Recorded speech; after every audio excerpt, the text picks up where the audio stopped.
नमस्कार, बहुत स्वागत है आपका अमर छत्तीसगढ़ के इस खास बुलेटिन में। खबरों के साथ मैं हूं रीनू। सबसे पहले बात करेंगे रायपुर से बड़ी खबर की। मुख्यमंत्री भूपेश बघेल आज जाएंगे कांकेर। भानु प्रतापपुर को देंगे करोड़ों की सौगात। 14 करोड़ 47 लाख के विकास कार्यों की देंगे सौगात। 146 विकास कार्यों का करेंगे लोकार्पण और भूमि पूजन। हितग्राहियों को 16 लाख की सामग्रियों का भी वितरण करेंगे। गोंडवाना समाज के वार्षिक सम्मेलन में शामिल होंगे मुख्यमंत्री भूपेश बघेल। तो आज सीएम का दौरा है, कांकेर के दौरे पर रहेंगे और इस दौरान वे कई विकास के कार्यों की सौगात भी देने वाले हैं। तो भानु प्रतापपुर को करोड़ों की सौगात देंगे सीएम, जहां 14 करोड़ 47 लाख के विकास कार्यों की सौगात मुख्यमंत्री देने वाले हैं।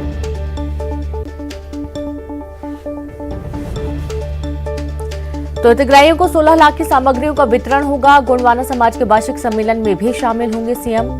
तो आज कांकेर और भानु प्रतापपुर का जो दौरा है वो काफी महत्वपूर्ण होगा। आज बड़ी सौगातें मिलने वाली हैं, जहां करोड़ों के विकास कार्य होंगे और तकरीबन 100 से ज्यादा विकास कार्यों की आज नींव रखी जाएगी। और ज्यादा जानकारी के साथ डिप्टी न्यूज एडिटर अभिषेक शुक्ल जी जुड़ गए। अभिषेक जी, कांकेर के दौरे पर हैं आज मुख्यमंत्री भूपेश बघेल और ये दौरा काफी महत्वपूर्ण रहने वाला है।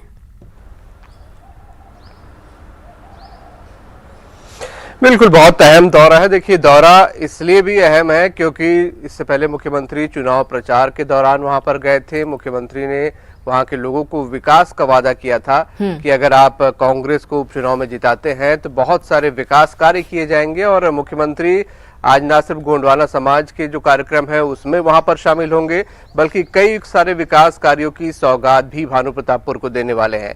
और अपने आप में ये बहुत महत्वपूर्ण इसलिए भी है क्योंकि बस्तर का ही एक हिस्सा है भानु प्रतापपुर, और भानु प्रतापपुर चुनाव में दिसंबर में ही कांग्रेस ने एक बड़ी जीत हासिल की है। इसलिए भी भानु प्रतापपुर ये दौरा बहुत अहम हो जाता है। समाज के कार्यक्रम में तो मुख्यमंत्री शामिल होंगे ही, उसका अपना अलग महत्व है, लेकिन विकास कार्यों की भी सौगात देंगे भानु प्रतापपुर वासियों को, ये भी बहुत अहम है। और क्योंकि इस साल चुनाव भी है और पिछला चुनाव भी भानु प्रतापपुर कांग्रेस ने वहां पर जीता था, इसलिए भी बहुत अहम है। और मुख्यमंत्री के दौरे का भानु प्रतापपुर वासियों को काफी इंतजार है क्योंकि मुख्यमंत्री लगातार वहां पर सक्रिय रहे हैं चुनाव प्रचार के दौरान भी और पहले भी। और उसके बाद जब आज मुख्यमंत्री पहुंचेंगे तो वहां उनके बड़े भव्य स्वागत की तैयारियां भी भानु प्रतापपुर वासियों ने की है। तो सभी की निगाहें इस दौरे पर कि क्या कुछ खास मुख्यमंत्री वहां पर आज विकास कार्यों की सौगात देने वाले हैं, उसके अलावा क्या कुछ और भी घोषणाएं मुख्यमंत्री वहां पर करेंगे, किस तरीके से गोंडवाना समाज के कार्यक्रम में शामिल होते हैं। क्योंकि बस्तर में ही मुख्यमंत्री होंगे तो कई घोषणाएं भी वहां पर मुख्यमंत्री कर सकते हैं और विकास कार्यों की सौगात तो वो देंगे ही। जी बिल्कुल, बहुत शुक्रिया। आप लगातार बने रहें, आगे भी आपसे जानकारी लेंगे। और इस तरीके से काफी महत्वपूर्ण दौरा है और आप देखिए कि प्रचंड बहुमत के साथ यहाँ की जनता ने कांग्रेस को जिताया और ये बहुत अहम दौरा आज सीएम का रहने वाला है। रायपुर से एक और अहम खबर है, जहां कांग्रेस प्रदेश प्रभारी का छत्तीसगढ़ दौरा है। आज रायपुर पहुंचेगी कुमारी शैलजा, 3 दिवसीय दौरे पर पहुंचेंगी रायपुर। 4 फरवरी को विधायकों के साथ करेंगी बैठक। राष्ट्रीय अधिवेशन की तैयारियों पर होगा मंथन, संगठन को मजबूत करने पर भी चर्चा होगी। तो खबर रायपुर से, कांग्रेस प्रदेश प्रभारी का छत्तीसगढ़ दौरा है। आज रायपुर पहुंचेंगी कुमारी शैलजा, जहां कई सारी बैठकें लेंगी और 4 फरवरी को विधायकों के साथ बैठक करेंगे। राष्ट्रीय अधिवेशन की तैयारियों को लेकर भी मंथन किया जाना है। संगठन को मजबूत करने पर चर्चा होगी।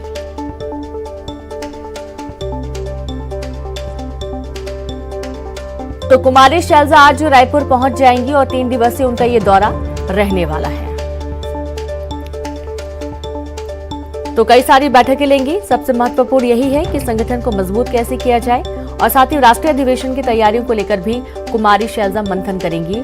और आप ये देखिए कि छत्तीसगढ़ में जब से कुमारी शैलजा प्रभारी बनी है उसके बाद लगातार वे बैठकें कर रही हैं। और ज्यादा जानकारी के लिए एक बार फिर से रुक करेंगे रायपुर का। अभिषेक जी जुड़े हुए हैं। अभिषेक जी, कांग्रेस प्रदेश प्रभारी कुमारी शैलजा का छत्तीसगढ़ दौरा है, कितना महत्वपूर्ण ये दौरा है? क्योंकि अब देखा यह जा रहा है कि संगठन को मजबूती पर ज्यादा फोकस दे रही है कांग्रेस। बिल्कुल, देखिए चुनावी वर्ष है तो ऐसे में प्रभारियों का दौरा अपने आप में बहुत महत्वपूर्ण तो होगा ही। और कुमारी शैलजा का दौरा इसलिए भी महत्वपूर्ण है क्योंकि इसी महीने कांग्रेस का एक बड़ा राष्ट्रीय अधिवेशन यहाँ पर होना है। उसकी तैयारियों का जायजा लेने के लिए कुमारी शैलजा भी आएंगी और आने वाले समय में और भी कांग्रेस के कई बड़े नेता पहुंचेंगे। तो समय समय पर ये दौरे होते रहेंगे, क्योंकि एक बहुत बड़ा अधिवेशन जो है कांग्रेस का पहली बार छत्तीसगढ़ में होने जा रहा है। तो राज्य सरकार कांग्रेस उसकी तैयारी में तो जुटी ही है, कांग्रेस के तमाम बड़े नेता भी पहुंचेंगे। तो कुमारी शैलजा आज 1:30 बजे लगभग पहुंचेंगी। उसके अलावा आज एक और भी उनकी बैठक है, लीडरशिप डेवलपमेंट मिशन की जो बैठक है, उस बैठक को यहाँ पर लेंगी। विधायकों की बैठक 4 तारीख को लेंगी।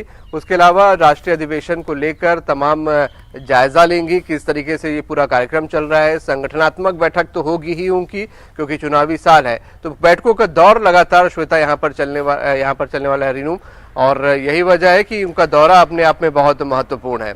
और 1:30 बजे जब वो पहुंचेंगी और उसके बाद से जाने तक 5 तारीख तक को उनकी वापसी है, तब तक लगातार बैठकों का दौर यहाँ पर चलेगा।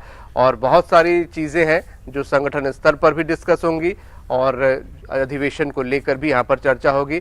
विधायकों से भी वो सीधी बातचीत करेंगे। जी बिल्कुल, बहुत शुक्रिया आपका तमाम जानकारी के लिए। तो विधायकों से भी सीधे बातचीत करेंगे और साथ ही राष्ट्रीय अधिवेशन की तैयारी तो चल ही रही है। और आप ये देखिए कि राष्ट्रीय अधिवेशन की तैयारियों को लेकर मंथन भी कुमारी शैलजा करने वाली हैं।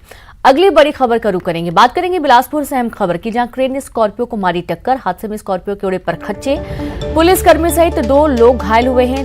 घायलों को सिम्स में भर्ती किया गया। रतनपुर थाना क्षेत्र के घासीपुर की पूरी घटना सामने आई है। तो एक भीषण सड़क हादसा देखने को मिल रहा है, जहां बिलासपुर में क्रेन ने स्कॉर्पियो को टक्कर मारी। यह हादसा कैसे हुआ है, पूरा मामला जांच का विषय बना हुआ है। लेकिन आप गाड़ी की हालत देखेंगे, स्कॉर्पियो के परखच्चे उड़ गए और यहां से अंदाजा लगाया जा सकता है कि ये जो टक्कर थी वो कितनी भीषण थी। पुलिसकर्मी सहित 2 लोग घायल हुए हैं। घायलों को सिम्स में भर्ती किया गया है। रतनपुर थाना क्षेत्र के घासीपुर की ये पूरी घटना सामने आई है।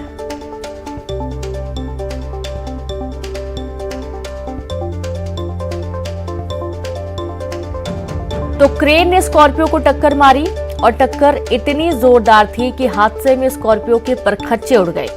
पुलिसकर्मी सहित 2 लोग घायल हुए हैं। घायलों को सिम्स भर्ती किया गया है। और रतनपुर थाना क्षेत्र के घासीपुर की पूरी घटना, संवाददाता विनोद जुड़ गए हैं। विनोद, क्रेन ने स्कॉर्पियो को टक्कर मारी, स्कॉर्पियो की हालत देखकर समझ में आ रहा है कि टक्कर कितनी भीषण थी। ये पूरा घटनाक्रम हुआ कैसे? देखिए, बताया जा रहा है कि बलौदाबाजार के पुलिसकर्मी हैं, ये गाड़ी में किसी काम से यहाँ पर आए हुए थे रतनपुर, और उसके बाद जब ये लोग वापस लौट रहे थे, ड्राइवर और 2 पुलिसकर्मी थे बलौदाबाजार से, जब लौट रहे थे तब क्रेन से टकरा गए। और ऐसा बताया जा रहा है कि जो स्कॉर्पियो गाड़ी है ये ओवरटेक कर रही थी क्रेन को, क्योंकि ट्रेन की इतनी स्पीड नहीं रहती है कि उसमें बहुत ज्यादा वैसा हो, और ओवरटेक करने के चक्कर में सामने से जो है उसको टक्कर लगी और बहुत भीषण टक्कर थी, जिसकी वजह से उसमें 2 जो पुलिसकर्मी थे वो गंभीर रूप से घायल हुए, जिन्हें सिम्स लाया गया है। और जो स्कॉर्पियो जो ट्रेन के ड्राइवर हैं उनको पुलिस ने अभी हिरासत में लिया है। जी जी बिल्कुल, बहुत शुक्रिया आपका विनोद जानकारी के लिए। तो क्रेन के ड्राइवर को हिरासत में लिया गया, लेकिन घटनाक्रम ऐसा है कि ओवरटेक किया जा रहा था स्कॉर्पियो के माध्यम से और यही कारण है कि यहां पर भीषण टक्कर हो गई और स्कॉर्पियो के परखच्चे उड़ गए। सख्ती से खबर है, जहां गांव में घुसा हाथियों का दल। हाथियों ने युवक को कुचला। हाथियों के दल, कुल 12 हाथी मौजूद हैं। ग्राम भालू डेरा में हाथियों का दल मौजूद है। घायल युवक बिलासपुर सिम्स रेफर किया गया है। जिला प्रशासन ने जारी किया अलर्ट। ग्रामीण अंचलों में अलर्ट किया गया जारी। गांव में कराई जा रही मुनादी। तो आप ये देखिए कि हाथियों की जो दस्तक है उससे एक बार फिर से जो ग्रामीण क्षेत्र है वो दहल उठाए, क्योंकि एक युवक को हाथियों ने कुचल दिया। हाथियों के दल में कुल 12 हाथी हैं और ग्राम भालू डेरा में हाथियों का दल मौजूद है। घायल युवक को बिलासपुर सिम्स रेफर किया गया है। जिला प्रशासन ने अलर्ट जारी किया। ग्रामीण अंचलों में अलर्ट जारी किया गया। गांव में मुनादी भी करवाई जा रही है। लेकिन आप ये देखिए कि हाथी लगातार ग्रामीण क्षेत्रों की तरफ रुख कर रहे हैं। घरों को नुकसान पहुंचाते हैं, लोगों की जान पर भी बनाती है। यहाँ तक कि कई लोगों की जान जा भी चुकी है। फसलों को नुकसान पहुंचाते हैं, घर में रखा अनाज चट कर जाते हैं। इस तरीके से तमाम खबरें सामने आ रही हैं। वन विभाग लगातार मुनादी करवाता है, नजर बना के रखता है, लेकिन हाथियों को ग्रामीण क्षेत्रों में ले जाने से रोकने की जो तमाम कवायदें हैं वो फेल होती हुई नजर आती हैं। तो मजबूरी ये भी है कि ग्रामीणों को रत जगह करना पड़ता है। देर रात उनको रखवाली करनी पड़ती है, आग जलाना पड़ता है ताकि हाथी उनकी तरफ ना आए। और काफी डर का माहौल कई इलाकों में बना हुआ है। और चलिए सीधे रुक करेंगे, संवाददाता रोहित लाइव जुड़ गए हैं। रोहित, गांव में हाथियों का दल घुस गया, 12 हाथी इस दल में हैं। एक युवक को बुरी तरीके से जख्मी किया हाथियों ने। निश्चित तौर पर रेनू, जो शक्ति जिला है, मैं आपको बता दूं, शक्ति जिले में कोई ज्यादा जंगल नहीं है। शक्ति जिले में अगर बात करें तो महज 3% जो है जंगल है और जो है पूरा इलाका मैदानी इलाका है। ऐसे में जो है 12 हाथियों का दल जो पिछले 2 दिनों से यहाँ मौजूद है, इसमें 4 जो है हाथी के बच्चे हैं और 8 जो है बड़े हाथी हैं। तो लगातार ये हाथी 2 दिनों से शक्ति जिले के अलग अलग ग्रामीण अंचलों में जो है चहलकदमी कर रहे हैं और इससे ग्रामीणों में दहशत है। बीती रात में भी जो है एक हाथी ने ग्रामीण को दौड़ाया और दौड़ाने के बाद जो है उसे कुचल दिया है। हालांकि उसे तत्काल जो है ग्रामीणों की मदद से शक्ति सामुदायिक स्वास्थ्य केंद्र लाया गया था, लेकिन उसकी स्थिति में सुधार नहीं होते हुए देख करके उसे तत्काल बिलासपुर के सिम्स रेफर किया गया है। और इन लगातार जो है हाथियों का दल रात भर जो है शक्ति जो जिले हैं उनके अलग अलग ग्रामीण क्षेत्रों में विचरण कर रहा है। हालांकि वन विभाग की टीम, ग्रामीणों की टीम, पुलिस की टीम और जिला प्रशासन की अलग अलग टीम बनाई गई है और लगातार निगरानी रखी जा रही है कि कहीं ग्रामीणों के साथ किसी तरीके से और जो है आक्रोश हाथी आने की जानकारी ग्रामीणों को मिलती है तो खींचने के चक्कर में। जी शुक्रिया आपका रोहित जानकारी के लिए। तो हाथियों के दस्तक से अब लोगों में डर का माहौल तो है ही, हालांकि मुनादी करवाई गई है, वन विभाग नजर बना के रखा हुआ है। दुर्ग से बड़ी खबर है, आज कई वार्ड में नहीं होगी पानी की सप्लाई, बघेरा स्थित पानी टंकी में किया जाएगा मेंटेनेंस का काम, मेन डिलीवरी वाल्व बदलने का किया जाएगा काम, पाइपलाइन के लीकेज का भी काम किया जाएगा। तो वहीं आज शाम और कल सुबह पानी की सप्लाई बाधित रहेगी, प्रभावित क्षेत्र में टैंकरों से पानी की सप्लाई होगी।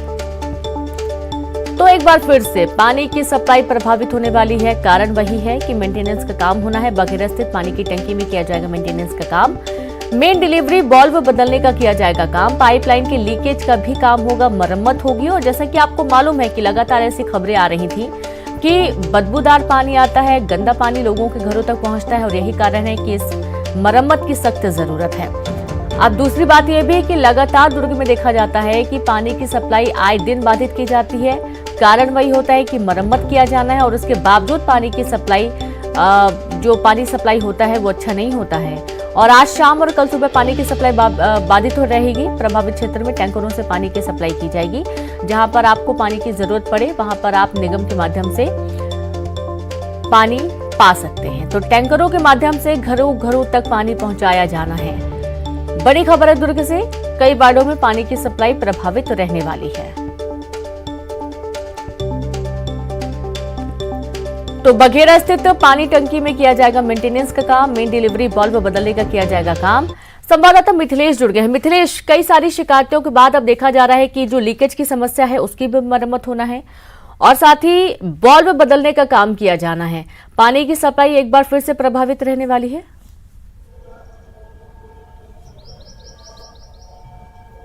निश्चित रूप से रिनू, ये करीब 7 वार्ड इससे प्रभावित होंगे जो बघेरा पानी टंकी से जुड़े हुए थे। जब वहां पर संधारण का कार्य किया जाएगा, मेंटेनेंस का कार्य किया जाएगा, तो वहां पर शटडाउन किया जाएगा, उसको वाल्व को बदलने का काम किया जाएगा ताकि जो वहां से लीकेज हो रहे पानी की वो बंद किया जा सके। तो फिलहाल पहले जो है वो वाल्व को ठीक करने का प्रयास किया जाएगा। करीब 7 वार्ड प्रभावित होंगे और इसके अलावा जो मुख्य राइजिंग पाइप है वहां पर 2 जगहों पर लीकेज देखा जा रहा है, तो 2 जगहों पर उस लीकेज को भी बंद करने का काम किया जाएगा।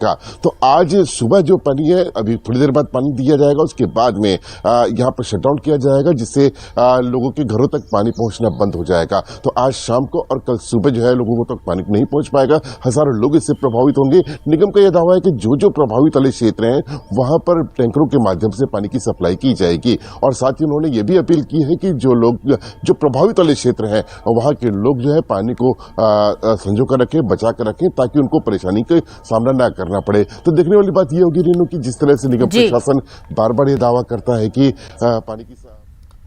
जी बिल्कुल, बहुत शुक्रिया आपका मिथिलेश तमाम जानकारी के लिए। और हिंदू राष्ट्र को लेकर इन दिनों खूब बातें हो रही हैं। शंकराचार्य स्वामी अभिमुक्तेश्वरानंद ने इसे शिगुफा बताया। न्यूज 18 से खास बातचीत में स्वामी अभिमुक्तेश्वरानंद ने कहा कि हिंदू राष्ट्र की परिकल्पना क्या है। स्वामी अभिमुक्तेश्वरानंद ने कहा कि देश धर्मनिरपेक्ष है, अगर इरादा नेक है तो प्रजा इसमें खुश सुखी रह सकती है। हिंदू राष्ट्र की परिकल्पना कैसी होगी, उसका नियम कानून कैसा होगा, लोग कैसे व्यवहार करेंगे, कैसे इस कानून को बदल करके वो कानून लाया जाएगा, उससे कैसे कैसे जनता खुशहाल हो जाएगी।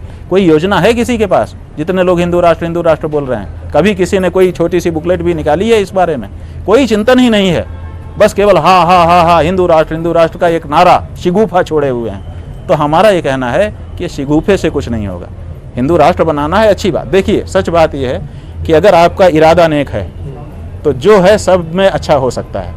जो अभी है धर्मनिरपेक्ष है, माने सब धर्म का आदर है, हिंदू धर्म का भी आदर ही है।